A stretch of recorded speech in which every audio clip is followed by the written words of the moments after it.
Ngayong umaga sa Pinoy MD, instant pantanggal ng kulugo sa loob lang ng ilang segundo? Ligtas at epektibo nga ba ito? Too much screen time para sa ating mga chikiting, posible nga bang pagmula ng kondisyong kung tawagin ay virtual autism? May pasona, spa at cinema na, may pa-check up pa. Wellness hub ng lokal na pamahalaan para sa mga senior citizen, abangan! At para sa Pinoy MD duty ng nurse ng bayan na si Abby sa palengke, ang kanyang mission, i-check ang kanilang BP. Happy and healthy Saturday mga kapuso! Usapang health and wellness ulit tayo ngayong pong umaga. Kasama pa rin syempre ang mga doktor ng bayan dito po sa Pinoy MD. Kaya simulan po natin yan sa pagsagot ng inyong mga ipinadalang katanungan kasama ang ating Certified Health and Wellness Doctor at internist na si Doc Oyi. At syempre, makakasama po muli natin mamaya ang ating nurse ng bayan naman na si Nurse Abby sa pag-iikot niya sa mga palengke para alamin po ang mga tanong pangkalusugan sa ating mga kapuso, no?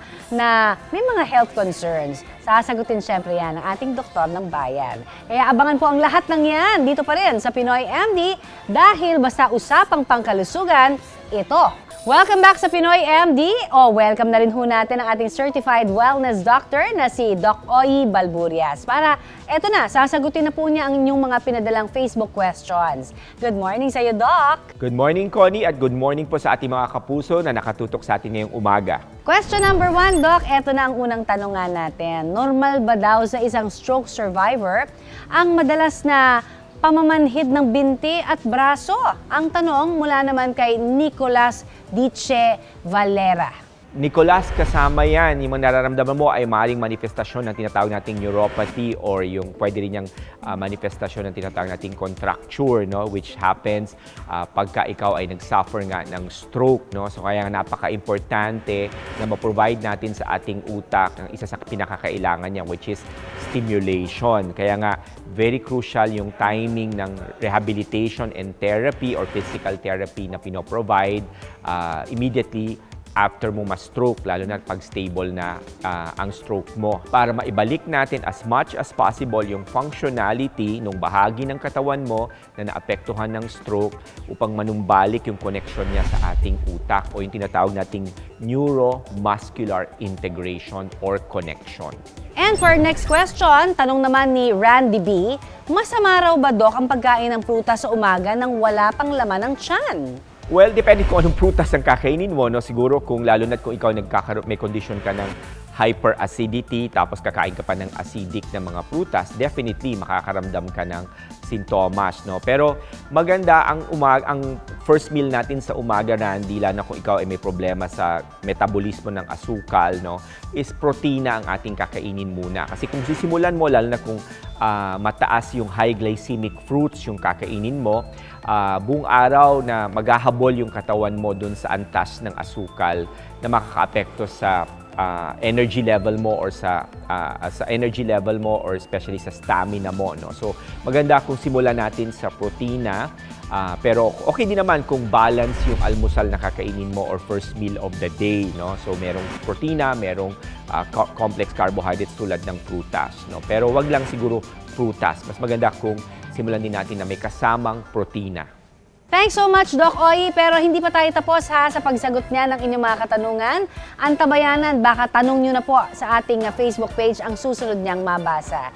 Diyan lang kayo, stay tuned. Magbabalik pa rin po kami dito sa...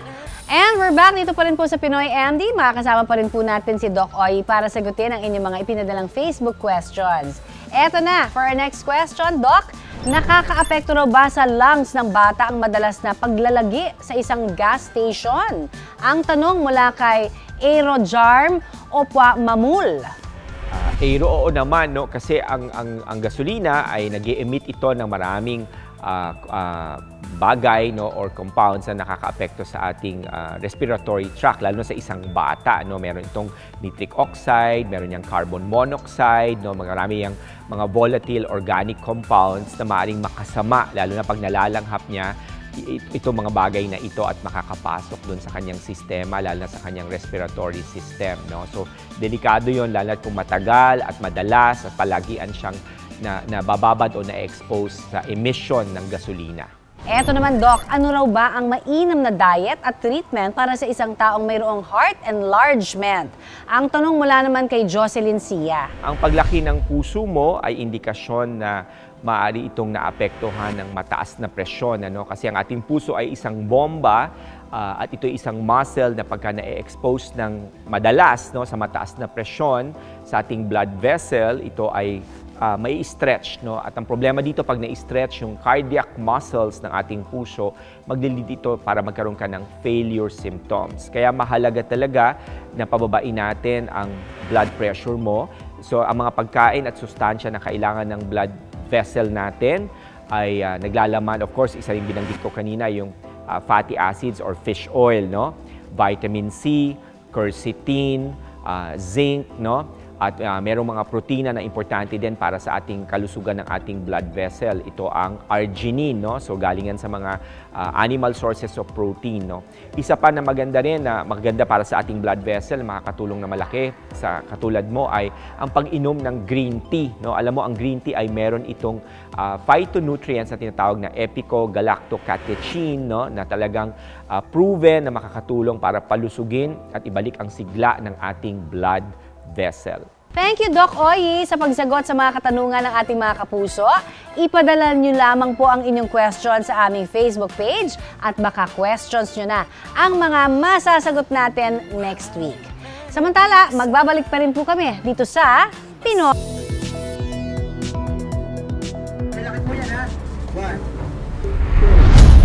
Instant pangtanggal ng kulugo, nauuso? 1, 2, 3, ano yung kulugo mo? Ang kulugo yan laki po yan. Ang kanilang pangako, goodbye kulugo sa loob lang ng ilang segundo. Ang ibinibentang pantanggal ng kulugo sa bangketa, 1, 2, 3. Ano po yung kulugo? epektibo at ligtas kaya? Ganyan lang po ang kulugo. Abangan mamaya!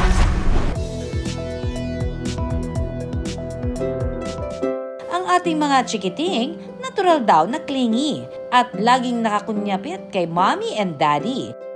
Kaya noong pandemic, hirap mag-work from home si Mommy Candice. May oras talaga tayo ng work. And during that time, we were still living in a small home. And alam mo yun, yung anak namin, nakikita kami sa sala na nag-work. So talagang magkikling siya sa amin. Hindi kami makakapag-work kapag nakikita niya kami. So that was the time we started introducing yung gadget sa kanya. Malaking tulong daw noon na busy sa panonood ng video lagi si Baby Liam. Siguro one of the things na natutunan niya doon is language. Marami siya natutunang words. But more often, the benefit is on the parent, not really on the child. Pero nang mag-isang taong gulang na si Liam, imbis na kay mommy at daddy, sa gadget na raw ito naging clingy. Pabago-bago na rin daw ang mood nito.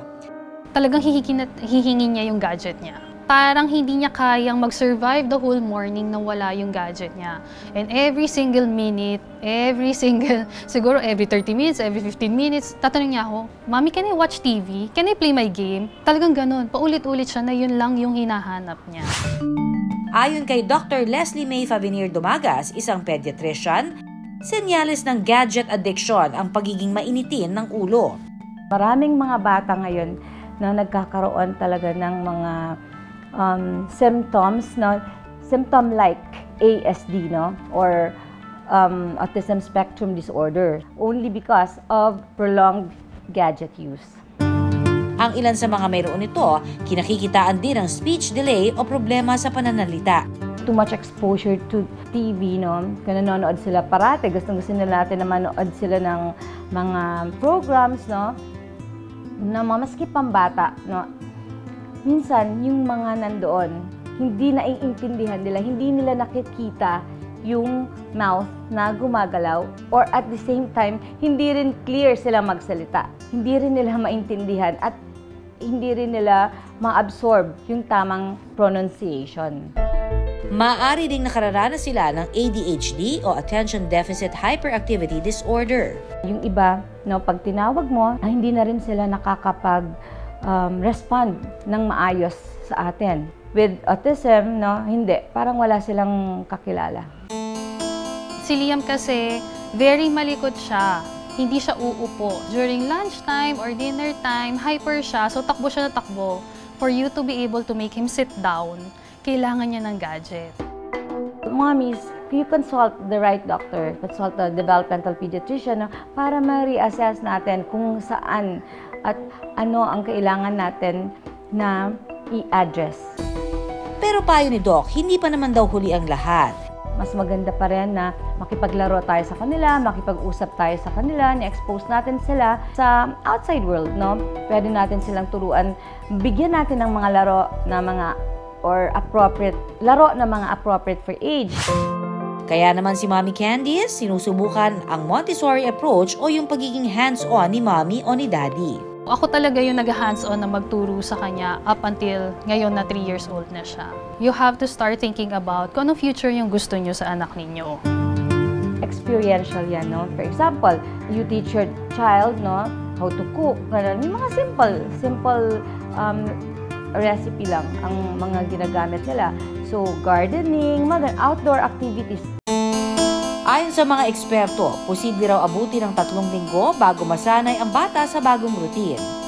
Maging role model tayo sa paggamit ng gadget kasi alam mo naman, monkey see, monkey do, right? So, kailangan nakikita tayo, hindi tayo pala gamit ng gadget.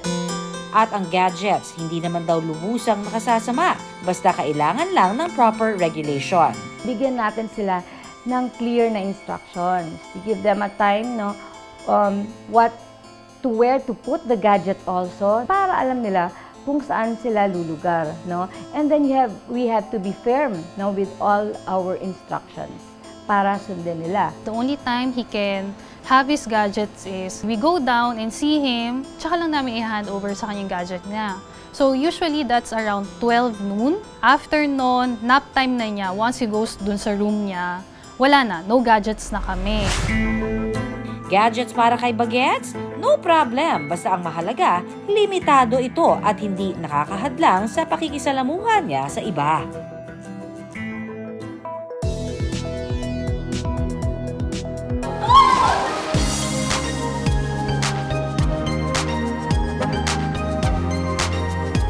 Ang ultimate relaxation experience na ito para kina lolo at lola, hindi kinakailangan ng senior citizens discount. Dahil ang malabakasyong grande na ito, libre kahit araw-arawin pa nila. Mga tao dito mababait, naalagaan nila ang mga senior. Mag-relax sa kanilang therapy pool. Lahat na kailangan ng senior, dito matatagpuan. Mag-bye-bye sa stress sa kanilang sauna and spa experience. Libre rito, saka weekly nagpapamasahe kami rito. Maglibang sa kanilang mini theater at makipagkwentuhan sa mga kapwa senior sa kanilang lounge area. Marami kang makikilala, kapwa senior citizen, magkaintindihan kami. Pero hindi lang yan ha, dahil may pa-chillax na, may pa-check up pa. Sana all, lolo at lola. Dito sa Taguig City, ang mga senior citizen daw, priority. Sa katunayan nga, mayroon silang sariling center for the elderly. Ito pong programa na ito ay batay din, no, sa direktang konsultasyon sa ating mga senior citizens. Sabi nila, gusto nila ng isang pasilidad kung saan mabibigyan sila ng pagkakataon na makapagtipon-tipon, makapag-spend time sa kapwa nila mga senior citizens. Ayon sa General Physician na si Dr. Robert Cano, nakatutulong ang mga programang gaya nito para sa physical at mental health ng mga senior citizen.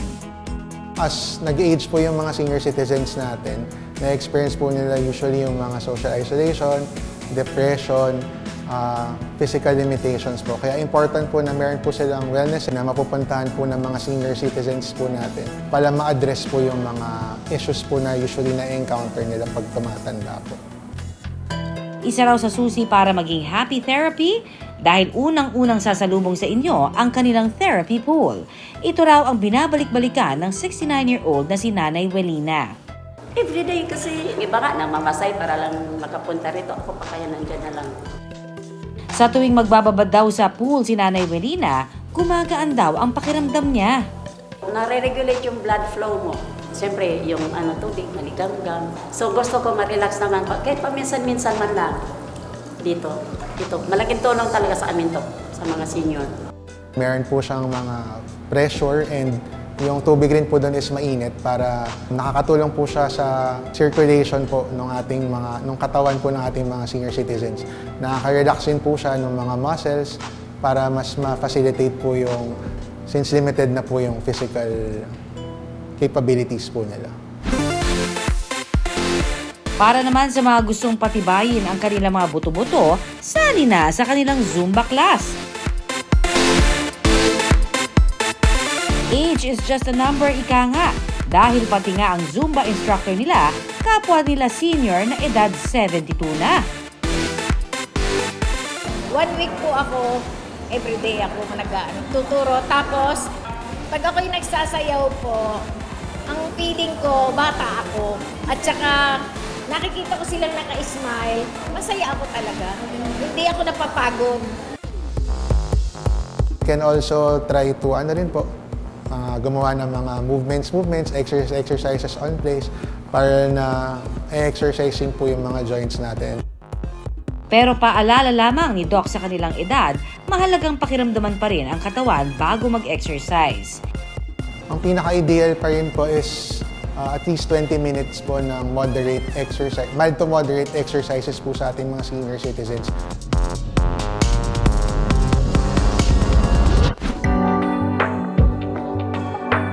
Dito sa kanilang massage area, whole body massage ang punteriya ng ilan. Mga 4 na beses sa isang buwan. Every week, nagpapamasahe kami. Ako lang mag-isa, hindi ko sinasama si Mrs. kasi para maraming dalaga kasi dyan. Biro lang. Habang ang iba naman, ini-enjoy ang libreng food spa. Monday to Friday po, dito ako. Kasi Monday to Friday ang Zumba namin dyan. Tapos, once a week, dito ako sa... Para itodo na ang spa experience, heto't may pamasahe na, may pasona pa. Mga 20 minutes na kami. Masarap sa katawan, nakakaalis ng mga sa katawan, stress, yung mga sakit-sakit sa tuhod. Habol namin talaga yung massage, steam. Parang gumanda naman ang pakiramdam ng katawan namin. Hindi lang daw ultimate relaxation ang hatid ng Wellness Hub, ultimate bonding experience din para sa mga senior citizen. Dito kasi sa kanilang lounge area, may libreng pamerienda na, may pa-board games pa. Pwede rin mag-chill sa kanilang mini theater. Relax ka na sa kanilang lounge chairs, may libreng popcorn pa. Too good to be true? Deserve daw yan ni na lolo at lola. Bukas ito tuwing Lunes hanggang Biyernes mula alas 8 ng umaga hanggang alas 5 ng hapon. Lahat po ng seniors na Tagigenyo ay nakaka-avail ng services ng Center for the Elderly. Pero ang pinakamahalagang serbisyo raw dito, ang libreng check-up para sa mga senior. Malaga makatipid ka kasi mahal pag sa iba eh. Doon ka magpa-check up sa iba. Libre rin daw dito ang dialysis treatment para sa mga residente. Hindi lang po ito nagke-cater sa mga senior citizen, kundi po sa mga pasyente po na nangangailangan ng maintenance dialysis. Mula 18 years old po pataas. Libre po lahat from dialyzer, epoetin injection po, lahat po libre. Pati po yung mga gamot. Nagkakaroon kami ng pagkakataon para imulat din yung mata ng lahat ng mga nasa gobyerno na gumawa rin ng mga programang katulad nito kasi talaga pong napapahalagahan at nagdudulot ng labis na kasiyahan sa ating mga senior citizens. Ang mga ganitong aktibidad mahalaga raw para sa overall well-being ng ating mga senior citizen. Pag tumatanda po talaga yung mga seniors, na-encounter po talaga nila is sa mga problems na na-encounter nila is yung depression po. Important po talaga na meron silang makakausap. Important din po na meron tayong someone to share it with po. Dapat laging una ang kalusugan lalo na sa mga may edad na. Pero tandaan, hindi lamang dapat healthy, kundi happy rin.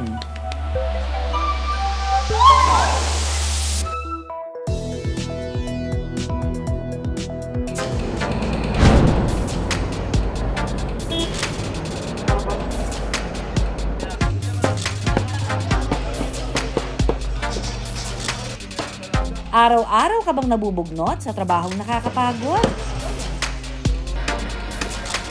Gaya ng mga tindero at tindera sa palengke na maghapong kumakayod. Stress na yarn? Teka muna, huwag magpakalugmok sa stress dahil may epekto yan sa iyong blood pressure. Totoo ba? Totoo ba? BP check muna tayo mga kapuso. At ngayong umaga, kasama ulit natin ang ating nurse ng bayan. On duty for Pinoy MD, walang iba kundi si Nurse Abby.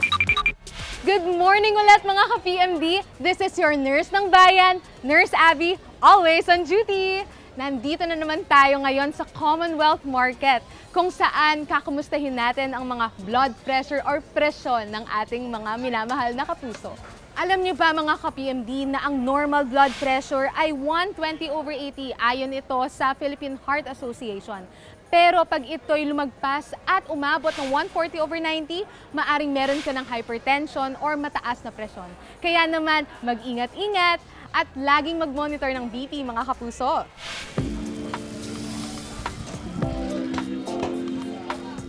Part of my duty is to monitor your BP. At ngayon, nandito tayo sa Commonwealth Market. Check na rin natin ang mga presyon ng mga kapuso dito. Ang una nating i-BP si Sir Romulo na may-ari ng Meat Shop. Sir Romulo, bago tayo mag-BP, meron ka bang maintenance na ininom? Meron po.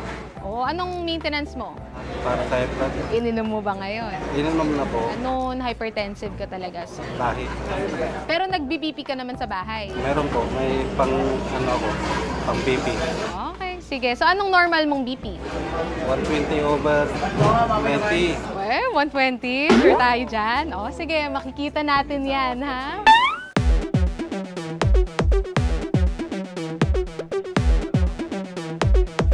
Relax ka lang, ha?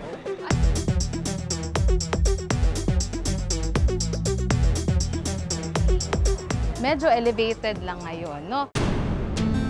Diba na-mention mo sa akin kanina, nagwa-140 ka? Oo, 140 tayo ngayon. 140 over... Meron na rin ako. 100. Oo, medyo tumaas. Stress ka ba ngayon? Busog kasi ako ngayon. Ay, busog! Anong kinain? Ay, baboy. Uminom ka po ba ng maintenance medications mo ngayon? Opo. I-check mo kung biglang tumaas tapos hindi na nakokontrol ng maintenance medications mo. Magpa-check up ka na ulit kay Doc. Nako, Tatay Romulo, makinig kay Nurse Abby ha? Iwas sa stress at uminom ng maintenance meds. Ang next naman nating i-BP ay si Ma'am Josephine na 2 years na palang nagtitinda dito sa Commonwealth Market. Anong edad na natin? 59. Wala namang mga parang nararamdaman ngayon? Sakit? Inuubo. Ngayon, wala kang iniindang sakit? Nahihilo? Hindi naman. Minsan hindi. Pero wala namang maintenance na ininom?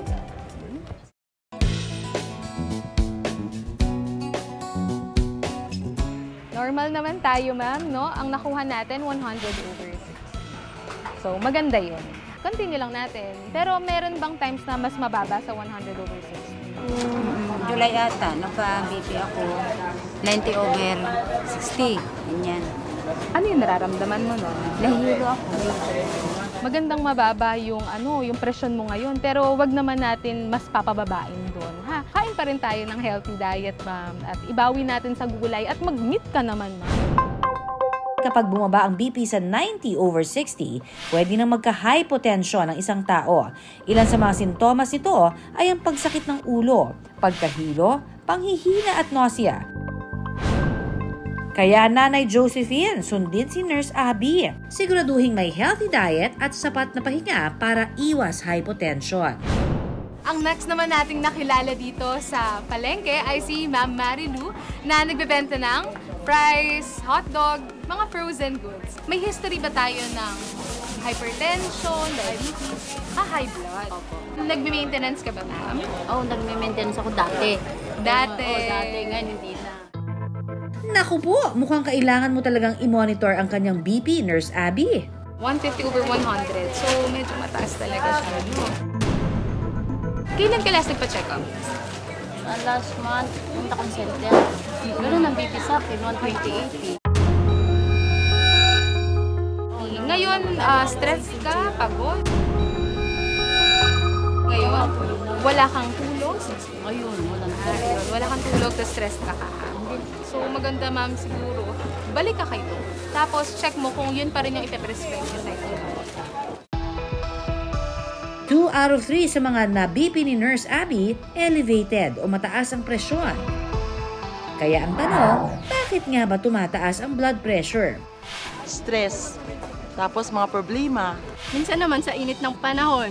Sabi, pag marami daw kinakain ng kanin. Ang sagot dyan ng general practitioner na si Dr. Via Roderos Galban, maraming dahilan, no, kung bakit ang BP ay tumataas, no. Minsan kailangan nating malaman kung saan siya nanggagaling, no, para matugunan natin or magamot natin yung sakit, no. May dalawa kasing klaseng hypertension, no, yung primary, no, or yung essential hypertension, yun yung kadalasan nating nakikita sa mga matatanda or dun sa mga pasyente, no, na may mga lifestyle related na habits, no, that can lead them to have higher blood pressure. Maaaring ang sanhi nito ay nanggagaling actually sa ating ugat, no? May mga calcium deposits or calcium plaques doon sa ugat natin, no, na binabara or nagbabara doon sa ugat natin, hindi maka-flow ng maayos yung dugo, no? Thereby leading to increased pressure doon sa BP natin. Ang isa pang uri ng hypertension ay ang secondary hypertension. Ang pagtaas ng BP dulot ng isang sakit, no? Kunyari, may tumor sa parte ng katawan, like your adrenal glands. Nagtitake ng drugs. May mga condition, usually pagbuntis. And that is because of an underlying condition. Kapag nagamot yung sakit na yun, pwedeng bumaba yung BP natin. Para naman sa mga tindero-tindera na nasa palengke, sabi ni Doc Via, itong ilang dahilan kung bakit tumataas ang BP ng ilan sa kanila. Maaga tayong nagigising, kung ano na lang yung available na pagkain, yun na lang yung gusto nating kainin. Maghapon tayong nasa palengke, no? Maghapon tayong nakaupo, nakatayo, wala tayong masyadong galaw, no? Or hindi tayo masyadong nakakalakad. Kaya ang payo ni Doc Via, top 3 tips, bantayan yung asin na nilalagay natin sa pagkain natin. Sa isang araw, not more than 5 grams of salt. Isang kutsarita ng asin. Iwasan din daw ang mga salt-rich foods gaya ng canned o processed foods. For high blood kasi, number 1 cause niya is salt-rich foods. Ang diet natin, everyday tayo, kapag pumapasok tayo, ay may sardinas, yun na lang kakainin natin. Mas mataas yung risk natin, no, to actually develop high blood. Number 2, dagdagan ang physical activity or yung paggalaw. 30 minutes a day na kahit brisk walking lang or paglalakad lang, or household chores. Iwas po tayo sa smoking. Bawal na bawal po ang paninigarilyo, whether that's vaping or cigarette smoking. Kasi kapag naninigarilyo tayo, no, mas mataas yung chance natin, no, na magkaroon ng hypertension or high blood. Ayan mga kapuso ha, kaya naman laging makinig kay Doc at make sure para ma-maintain natin ng normal BP, laging kumain ng tamang pagkain, healthy diet, wastong tulog, at proper exercise, at iwasan natin ang stress at bisyo, at mag-monitor ng BP.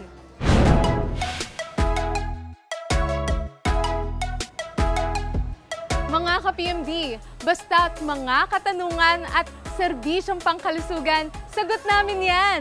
San kaya ako mapapadpad sa next duty ko? Baka naman sa lugar niyo na ako mapadpad. Kaya naman i-comment na sa aming social media page ang mga lugar na gusto niyo naming bisitahin. This is your Nurse ng Bayan, Nurse Abby, always on duty. See you next Saturday mga kapuso!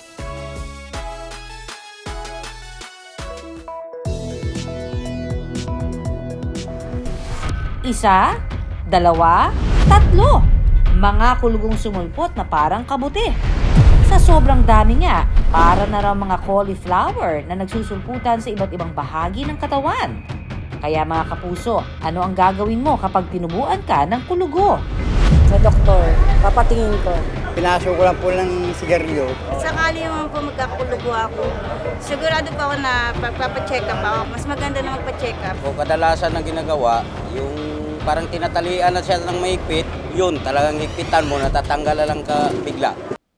Pero Doc, saan nga ba nagsisimula ang pagtubo ng kulugo? Ang warts or kulugo ay nakukuha sa human papillomavirus or HPV. Ito ay very common na tumutubo sa mga exposed areas tulad ng kamay at paa. Ang mga warts na ganito ay nakukuha through skin-to-skin transmission.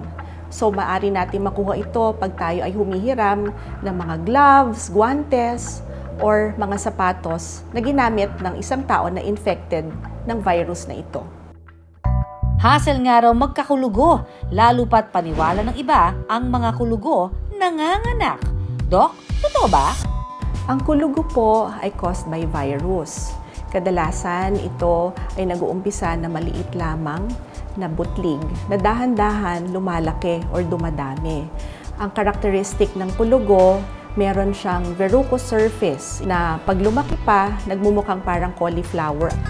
Ayon kay Dr. Teresa Veroy, isang dermatologist, ang kulugo pwedeng tumubo sa iba't ibang bahagi ng katawan, gaya sa palad, sa paligid ng mata o sa iba't ibang parte ng mukha, sa paligid ng kuko, sa kamay at paa, at maging sa pribadong bahagi ng ating katawan.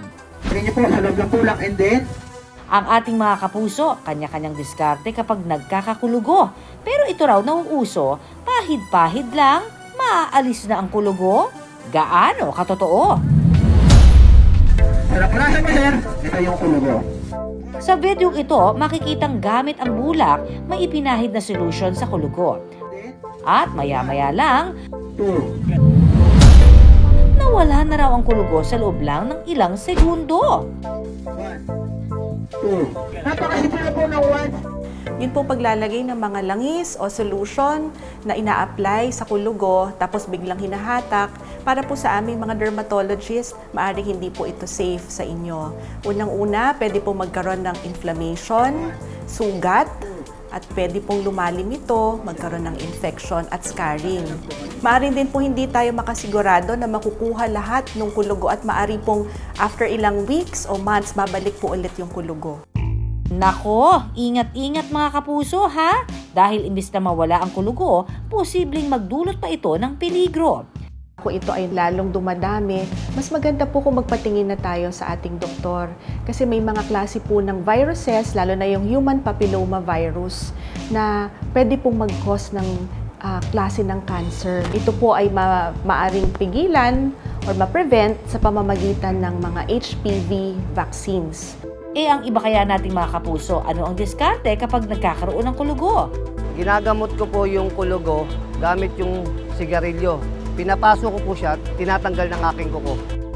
Dok, totoo ba na safe and effective ang pagpapaso ng kulugo gamit ang sigarilyo? Yun pong pagpaso ng sigarilyo sa kulugo, wag na lang po nating gawin. Kasi pwede po itong magbigay ng malalim na inflamasyon sa balat, magkakaroon ka pa ng scar, magkakaroon ka pa ng bacterial infection, at hindi rin po tayo sigurado na magiging successful yung ganitong paraan, kaya wag na lang po nating gawin. Ang iba naman, blade ang gamit pangtanggal ng kulugo. Dok, safe ba to? Hinihiwa ko lang ng blade yung kulugo ko, yun lang, nawawala lang din. Tapos napahiran yung dugo para hindi kumalat kasi pag kumalat yun, tutubo ulit. Hindi po ito safe. Wag na wag po nating gagawin ito. Dahil unang-una, yung mga ginagamit natin na instrumento, baka madumi, hindi sterile, magkaroon pa tayo ng tetanus. Pangalawa po, walang tulong po ito na maibibigay sa pagtanggal ng virus doon sa balat. Baka po magkaroon pa tayo ng ibang klaseng mga sakit, infection sa gantong paraan. So, wag na lang po natin gagawin. May iba rin gumagamit ng nail cutter. Naku po, ligtas ba kaya yan? Ginagamot ko yung kulugo ko sa pamamagitan ng nail cutter. Yun pong pag-nail cutter ng kulugo, kung maganda po sana, wag na natin gawin. Kasi po, hindi po ito safe at saka hindi rin naman po sigurado na matatanggal natin hanggang ilalim yung kulugo. Ang problem po dito, pwede pang magkaroon ng secondary bacterial infection pag kung masyadong malalim at magdugo, sigurado po magkaka-infeksyon. So, madadagdagan po yung problema natin. Bukod dyan, paniniwala ng iba, ang solusyon sa kulugo, bawang. Ang paggamit po ng bawang para sa kulugo, wala po tayong mga clinical trials or patunay na ito po talaga ay nakakatulong para matanggal ang kulugo. Ang isang problema po sa paggamit ng bawang, maaari lang ma-irritate po yung balat natin, mamula, mamaga, at magkaroon po ng severe inflammatory reaction mula sa bawang. So, hindi rin po natin ito isasuggest. Paano naman ang pagtatali ng sinulid, Doc? Effective ba ito? Yun pong pagtatali ng kulugo, hindi rin po natin ito i-recommend kasi hindi rin po ito effective na paraan para matanggal po yung kulugo. At saka pangalawa, maaring masakit ito at saka magbibigay ng inflamasyon sa balat. Payo ni Doc, huwag basta-basta mag-DIY pagdating sa pagtatanggal ng kulugo. May mga tamang paraan daw na bukod sa safe and effective na, iwas aray pa. Yung pong procedure na pwede po natin gawin, unang-una, yung pinaka-basic, yung electrocauterization with curettage. Ito pong procedure na to, sinusunog po yung parte ng balat na merong kulugo. Nilalagyan po namin ng anesthesia para hindi masakit. Tapos dahan-dahan po na kinakayod. So yung curettage, yun po yung pagkayod ng balat hanggang makuha po natin lahat ng areas na infected with the virus. Yung iba naman po gumagamit ng liquid nitrogen or cryotherapy. Yung iba naman gumagamit ng CO2 laser. Paalala ni Dr. Teresa, mainam pa rin kumonsulta sa eksperto. Kung kayo po ay merong mga warts at hindi po natin alam kung ano yung gagawin natin, pinakamaganda po, pupunta na kayo sa isang board-certified dermatologist kasi meron po tayong mga guaranteed at effective na mga treatments para sa warts. Dagdag pa ni Doc, may paraan naman para makaiwas na magkaroon ng kulugo. Una-una, kailangan parating malinis ang ating mga kamay, gumamit ng alcohol, at umiwas na humawak sa kung saan-saan. Ang mga kulugo madalas ipinagsasawalang bahala, pero kapag pinabayaan, posible itong lumala. Kaya makinig na lamang po sa payo ng mga eksperto para ang maliit na kulugo hindi na magdala ng mas malaki pang peligro. And that's it for today. Naku mga kapuso, isang oras na po ang ating pinagsaluhan pero hindi natin napansin yan, di ba? Dahil syempre pag sabay-sabay ho tayong natututo, parang ang bilis lang talaga ng oras. Kaya sa susunod naman, next Saturday tayo magkikita, 6 a.m. dito pa rin po sa inyong Kapuso Network. Hanggang sa susunod, ako po ang inyong kaagapay sa kalusugan, Connie Season. Nagpapaalala na isa lamang ho ang ating katawan, kaya dapat lamang natin itong pangalagaan. At ako naman po si Doc Oyi, ang inyong Health and Wellness Doctor. Tandaan, unahin ang kalusugan at lagi pong tumutok dito sa programa kung saan kayo. At ang inyong kalusugan, ang laging #1. Dito pa rin sa nag-iisang tahanan ng mga doktor ng bayan, ito po ang Pinoy MD.